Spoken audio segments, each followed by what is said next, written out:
अस्सलाम वालेकुम dear students. आज के वीडियो में हम पढ़ेंगे एसएसटी जनरल 2022 और 2021 के जो पेपर्स हुए थे उसमें जो क्लास 9 के पहले दो यूनिट्स हैं उनमें से जो एमसीक्यूज आए थे उनको हम डिस्कस करेंगे। तो इस वीडियो तो आपने इन तक ज़रूर देखना है। इसमें आपको मैं ये सारे एमसीक्यूज सॉल्व करके दूंगा कि इन दो यूनिट्स में से कौन सा एमसीक्यूज आए थे। ओके, पहला एमसीक्यूज है हमारे पास, dash of locusts attack the crops. अब लोकस्ट जो होते हैं ना, ये एक किस्म का इंसेक्ट्स होता है। ठीक है, यहाँ पे लिखा है swarm of locust, flock of locust, herd of locust, gang. तो यहाँ पे अगर मैं आपको बताऊँ, सबसे पहला अगर आप गैंग को देख लेते हैं तो गैंग एक कलेक्टिव नॉन है जो कि चोरों के लिए इस्तेमाल होता है, चोरों का जो गिरोह होता है, गैंग ऑफ थीव्स। हर्ड जो होता है, हर्ड जो है ना बड़े जानवरों के लिए इस्तेमाल होता है, जिस तरह हर्ड ऑफ कैटल्स हो गए एक्सेट्रा। इस तरह जो फ्लॉक है, फ्लॉक जो है ना वो परिंदों के लिए, इस तरह की छोटे जानवरों के लिए इस्तेमाल होता है।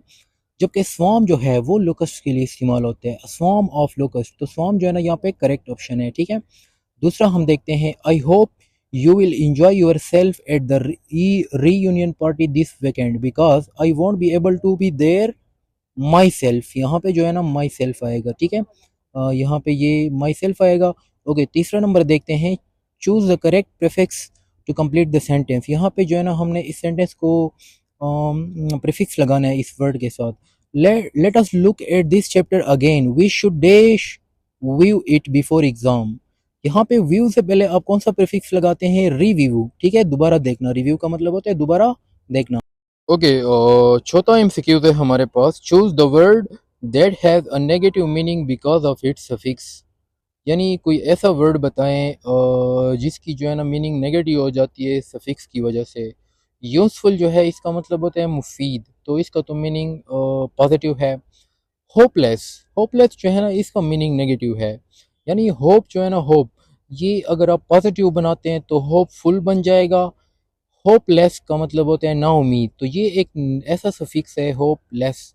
आपने LESS लगाया है तो ये एक नेगेटिव वो बन जाते हैं। ठीक है, तो होपलेस एक ऐसा वर्ड है जिसमें अगर आप लेस लगा लेते हैं तो उसकी मीनिंग क्या हो जाती है? नेगेटिव हो जाती है। ठीक है, यानी ये प्रीफिक्स और सफिक्स का जो टॉपिक है यूनिट नंबर 2 में, उस टॉपिक से ये एमसीक्यूज दिए हैं। पांचवा एमसीक्यूज देखते हैं, select the proper suffix for the word wreck. अच्छा, रेक के लिए जो है ना आपने प्रॉपर सफिक्स ढूंढना है। तो आप पुट करें सारे जो है ना सफिक्स को, आप एक एक बार लगा दें इसके साथ। पहला है हमारे पास एज, तो अगर हम रेक के साथ एज लगा लेते हैं तो क्या बन जाए? रेकेज। अच्छा, रेकेज जो है ना ये सही वर्ड बनता है। ठीक है, एज जो हम इसके साथ लगा लेते हैं तो रेकेज बन जाते हैं। अब रेकेज की ज़रा एक्सप्लेनेशन इस एमसीक्यूज की ज़रा देखते हैं। अच्छा, एक्सप्लेनेशन को देखें, adding the suffix age to the wreck forms wreckage, meaning the remains of something destroyed. Wreckage का मतलब होता है, यानी जब आप इसके साथ रेक के साथ एज लगा लेते हो तो इससे रेकेज बन जाता है। और रेकेज का मतलब होता है कोई ऐसी चीज़ जो कि तबाह हो चुकी हो और उसकी जो बची कुछ चीज़ें हो उसको हम रेकेज कहते हैं। ठीक है, अच्छा, age is a common suffix used to form noun indicating result और आउटकम। ओके, अच्छा आगे देखते हैं। ओके, अगला एमसीक्यूज है हमारे पास, छठा नंबर एमसीक्यूज है, select the proper prefix for the word agreement. Agreement के लिए जो है आपने क्या करना है? प्रीफिक्स लगाना है। अच्छा, एग्रीमेंट से, एग्रीमेंट का मतलब होता है किसी बात पे एग्री करना या मुआहदा करना। ठीक है, तो इसके लिए आप प्रीफिक्स को फिट करें, इसके साथ DIS डिस लगा दें, डिसएग्रीमेंट बन जाएगा, मिस एग्रीमेंट, री एग्रीमेंट या नन ऑफ दीज। तो इसमें जो करेक्ट ऑप्शन है वो ए वाला है। ठीक है, डिसएग्रीमेंट। एक्सप्लेनेशन देखते हैं, the prefix dis means opposite of और नॉट। ठीक है, and when added to agreement it becomes disagreement. Disagreement means lack of agreement or conflict in opinion. ठीक है, सातवां एमसीक्यूज देखते हैं, the secret of a visit to his aunt was known by few. Here few is a possessive pronoun, indefinite pronoun, demonstrative pronoun, none of these.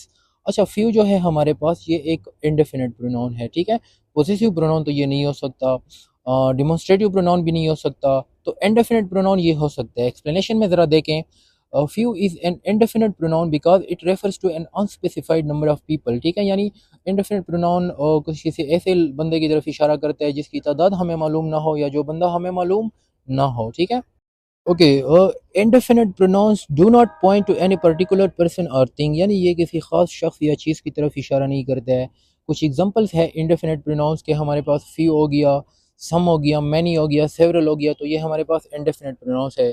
ये जो है ना unit number 2 का टॉपिक है इंडेफिनेट प्रोनाउंस, यानी unit number 2 में मैंने आपको बताया था जब मैं आपको यूनिट नंबर 2 की प्रिपरेशन एक्सरसाइज करवा रहा था, तो तब मैंने आपको ये वाज़े तौर पर बताया था कि इंडेफिनेट प्रोनाउंस हो गए या बाकी सारे जो जितने भी प्रोनाउंस हैं वो सारे आपने कवर करने हैं, क्योंकि उनमें से कोई भी एमसीक्यूज आ सकते हैं। अच्छा, 8वां एमसीक्यूज है हमारे पास, the synonym of epitome is. Epitome का जो सिनोनिम है यानी इसकी मीनिंग क्या है। एपिटोम का अगर आप उर्दू मीनिंग लेते हैं, एपिटोम का मतलब होता है बेहतरीन मिसाल या बेहतरीन नमूना। यहाँ पे अगर देखते हैं पहला ऑप्शन है एम्पायर, इसका मतलब होता है ट्रेवल। एम्पायर का मतलब सल्तनत होता है, ट्रेवल का मतलब होता है सफ़र करना। कंट्री मुल्क को कहते हैं, या परफेक्ट एग्जाम्पल ऑफ समथिंग, किसी चीज़ की एक उम्दा मिसाल, ठीक है। तो एपिटोम का मतलब होता है a perfect example of something. जिस तरह हमारे नबी जो थे हज़रत मोहम्मद सल्लल्लाहु अलैहि वसल्लम, हमारे जो हज़रत मोहम्मद सल्लल्लाहु अलैहि वसल्लम थे, was the epitome of tolerance, वो बर्दाश्त की एक बेहतरीन मिसाल थे, ठीक है। ये पहले चैप्टर से लिया गया है। नवा एमसीक्यूज अगर हम देखते हैं, द वर्ड एमनेसिटी इज, ये एमनेसिटी मीन्स, अच्छा सॉरी, ये एमसीक्यूज जो है इसका मतलब है the synonym, okay sorry, the synonym of amnesty is, यानी एमनेसिटी का सिनोनिम क्या है। एमनेसिटी का मतलब होता है माफ़ी, तो इसका जो सिनोनिम होगा वो माफ़ी से रिलेटेड होगा। फॉरगिवनेस का मतलब होता है माफ़ी। बाकी ये वाला ऑप्शन इसमें सही है। एमनेसिटी का जो सिनोनिम है उसका मतलब है फॉरगिवनेस। ये भी यूनिट नंबर 1 से लिया गया है, ठीक है। यानी जब हज़रत मोहम्मद सल्लल्लाहु अलैहि वसल्लम ने मक्का को फ़तह किया था, तो उसने पूरे जो मक्का की अवाम थी उन सारों के लिए जो जनरल एमनेसिटी थी, आम माफ़ी का ऐलान किया था, ठीक है। एमसीक्यूज नंबर 10 देखें, this is the deductive novel dash you might like, this is the deductive novel you might like. अच्छा, यहाँ पे आपने एक प्रोनाउन लगाना है, रिलेटिव प्रोनाउन आपने लगाना है इन इसके दरमियान। अच्छा, यहाँ पे अगर आप नावल को देख लें तो नावल जो है ये एक नॉन लिविंग थिंग है, ठीक है। और नॉन लिविंग थिंग के लिए, चीज़ों के लिए हम जो इंडेफिनिट प्रोनाउंस होते हैं, या तो हम दैट लगाते हैं या तो हम विच लगाते हैं। तो अगर हम एक एक को पुट करते जाते हैं, इसको ज़रा चेक करते हैं। This is the deductive novel who you might like, तो हु आप इस्तेमाल नहीं कर सकते, क्योंकि हु जो है ना वो नावल की तरफ पॉइंट कर रहा है और यहाँ पे ये गलत हो जाता है, ठीक है। यहाँ पे आपसे वो प्रोनाउन लगाना है जो नावल की तरफ इशारा करता हो और वो सही भी हो। हुज को अगर आप लगा लेते हैं तो ये भी नहीं हो सकता, क्योंकि ये पोजीशन को शो करता है। अच्छा, अगर आप विच को लगा लेते हो, this is the deductive novel which you might like, which यहाँ पे करेक्ट ऑप्शन है, ठीक। ओके, तो हमारे पास ये सेंटेंस बन जाएगा this is the deductive novel which you might like. यहाँ पे आप जो है ना विच को हम इस्तेमाल करते हैं जब हमारे पास बहुत सारी चीज़ें हों और हमारे पास एक चॉइस हो, हम किसी में से मुंतखब करते हैं। तो यहाँ पे डिटेक्टिव नावल तो वैसे बहुत ज़्यादा है, लेकिन यहाँ पे जिस नावल की बात कर रहे हैं वो एक स्पेसिफिक वो है। तो यहाँ पे आप अगर दैट का ऑप्शन हो या विच का ऑप्शन हो तो दोनों आप लगा सकते हैं। एक्सप्लेनेशन को देखो, which is used to refer to things like novel and introduce relative clause, ठीक है। तो विच को हम इस्तेमाल करते हैं, ये एक रिलेटिव प्रोनाउन है जब हम चीज़ों की तरफ रेफर करते हैं, जिस तरह के फॉर एग्जांपल नावल हो गया जो बेजान चीज़ें होती है, और ये इस्तेमाल होता है to introduce a relative clause. एक रिलेटिव क्लास जो होता है या एडजेक्टिव क्लास जो होता है उसको उसके शुरू में भी आप विच का इस्तेमाल करते हो, ठीक है। अच्छा, इसकी ज़रा मज़ीद जो हमारे पास रिलेटिव प्रोनाउंस होते हैं, जिस तरह हु हो गया, हुज हो गया, होम हो गया या दैट हो गया, ये सारे हमारे पास रिलेटिव प्रोनाउंस होते हैं। अच्छा, हम नेक्स्ट पेज की तरफ चलते हैं। यहाँ पे इसकी एक्सप्लेनेशन लिखी है, ये हमने डिस्कस किया है। तो 11 नंबर एमसीक्यूज पे चलते हैं। Palwasha watched the children carefully as they cross the road, यानी Palwasha watch the children, Palwasha ने बच्चों को देखा केयरफुली गौर से, as they cross the road, जब बच्चे रोड को क्रॉस कर रहे थे। तो यहाँ पे देम तो इस्तेमाल नहीं हो सकता क्योंकि ये ऑब्जेक्टिव प्रोनाउन है। दे जो है ना सब्जेक्टिव प्रोनाउन है, तो ये यहाँ पे इस्तेमाल होगा क्योंकि उस देखो ना, दे के बाद सीधा क्रॉस्ड आया है तो वर्ब से पहले सब्जेक्ट आता है, तो इसलिए आप सब्जेक्टिव प्रोनाउन लगाओगे। ही सब्जेक्टिव प्रोनाउन है, इट भी सब्जेक्टिव प्रोनाउन है, but they are singular, so you can not use he and it. अच्छा, 12 नंबर एमसीक्यूज को देखते हैं।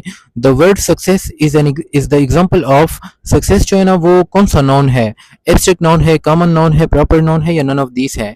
सक्सेस जो है ये एक एब्स्ट्रैक्ट नाउन है, ठीक है। ये चैप्टर नंबर 1 से लिया गया है।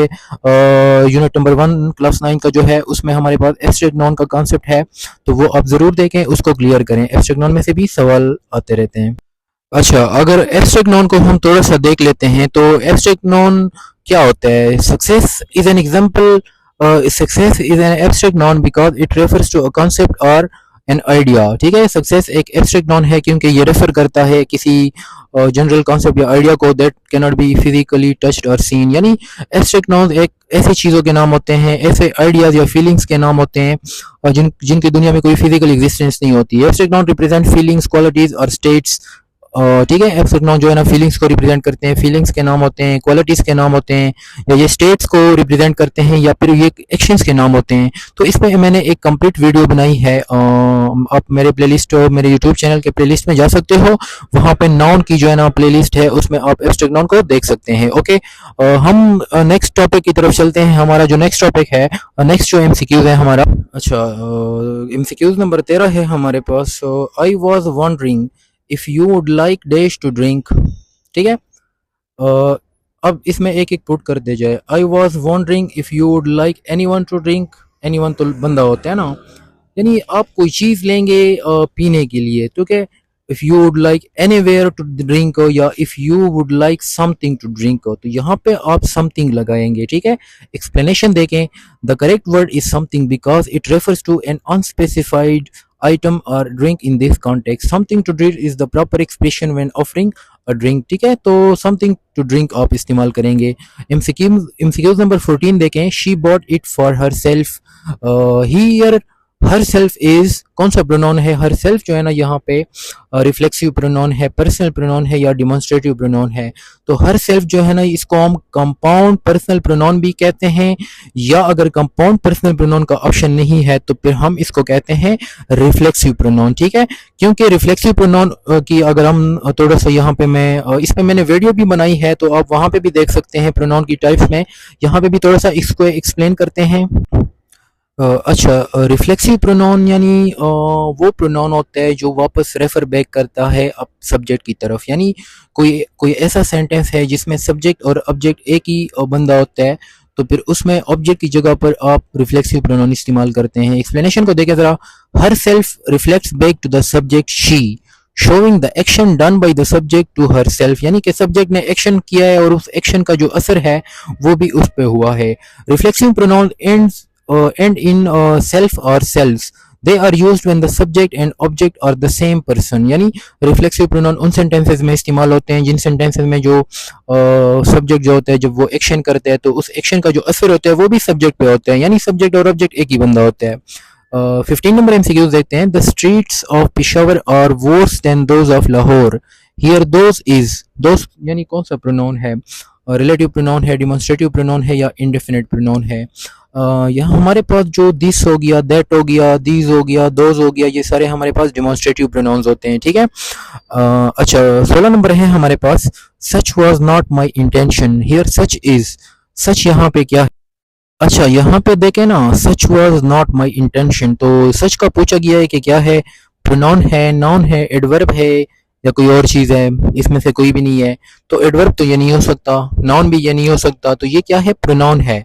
क्योंकि देखे ना, आप इसको इस तरह भी चेक कर सकते हैं, इसकी जगह आप कोई और प्रोनाउन भी लगा सकते हैं। ठीक है, फॉर एग्जांपल मोस्टली इसकी जगह आप इट भी लगा सकते हैं, दिस भी आप लगा सकते हैं, this was not my intention या it was not my intention. ठीक है, तो ये एक प्रोनाउन है। ठीक है, ओके।